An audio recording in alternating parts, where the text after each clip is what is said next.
At so ayun, nandito na naman tayo mga kadisyerto at ito umagang umaga, kumpulan agad dito sa workshop. Yan, kumpulan tayo dito sa workshop mga igan. Ayan, hindi na makasingit ang cameraman sa dami ng mga kamay nakabalabar dyan sa sa isang liit na motor ay talagang kuwan yan. Yan po ay air cooler pan po namin. Yan po ay ginagamit po namin dito sa Taginit at talagang yung aming mga compressor ay nag-overheat, so yan po ay nakakatulong. So parang pinakapan po yan, air cooler pan, at itinatapat po namin yan sa compressor para yung temperature ng compressor ay bumababa. Kasi kapag po yun ay tumaas ay nagtitrip. Ay sa ngayon po ay habang ako ay nag-iikot, yan pong air cooler pan na yan ay aking nasugagaan at nakita ko na may maingay at naglalagutukan ay so di ang ginawa ko agad ay tinawagan ko yung aking technician na isa. Sabi ko i-check upin mo nga yun at tingnan mo baka kung napapaano na. Ay sa madalit sabi ayan at binaklas na nga at wasak yung bearing niyan eh. So ang ginagawa ngayon nila ay dinidismantle. Ay ngayong araw na ito nasugagaan ko itong mga ito ay kumpulan na talagang pagka may camera ay kumpulan kaagad at kanya-kanyang hawak sa motor ay liit na liit naman, pwede namang magtrabaho iisa. So hinayaan ko na sa sige para kayo matuto kung paano magbaklas.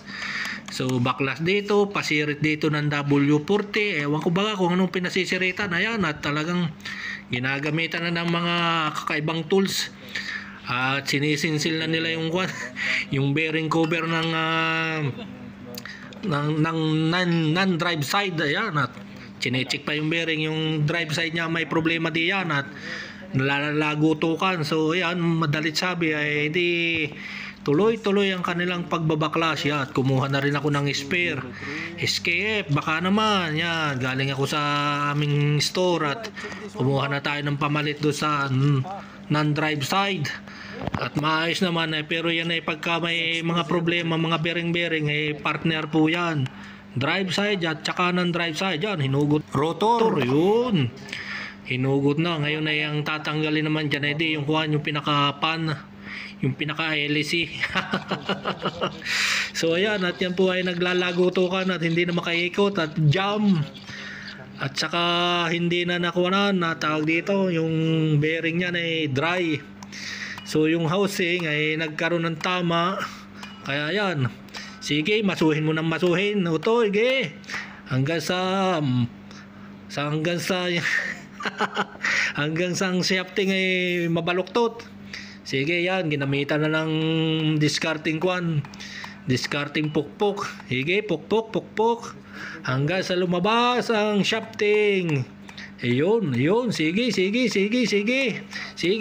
birahin mo. Sige, birahin mo ba? Sige, Utoy, at lalabas na yan. Wala ka pang guantes. Pagka nakadaplos, talpog yung kamay mo. So, ayan mga guys, yun. Nahugod din sa awa ng Diyos.